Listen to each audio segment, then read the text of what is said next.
In today's video, I'm going to teach you how to use the Group By tool in Monday.com.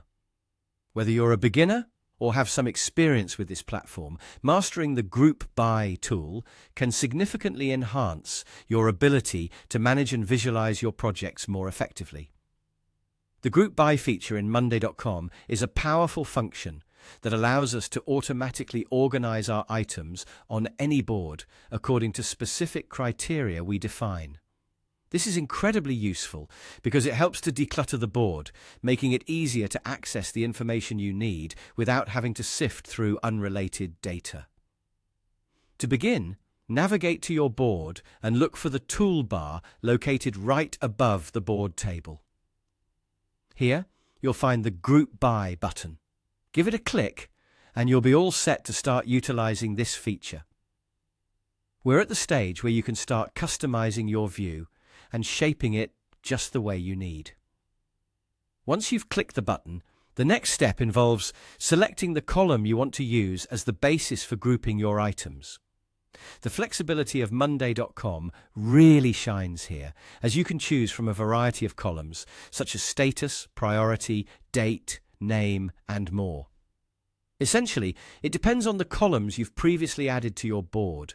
This allows you to tailor the grouping to your specific workflow, offering a better structured and more intuitive project overview. After choosing your grouping criteria, the next decision you need to make is the order of the groups.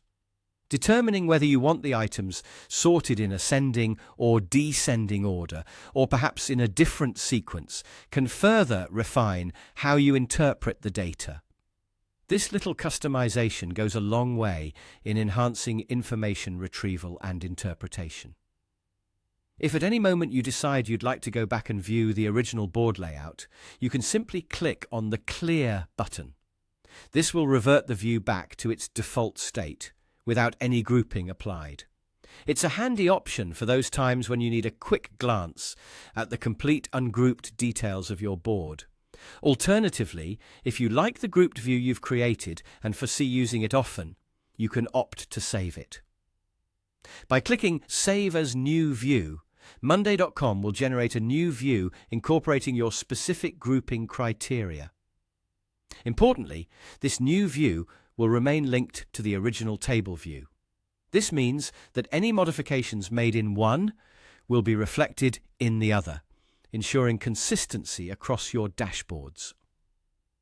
That essentially covers everything you need to know about using the Group By tool in Monday.com.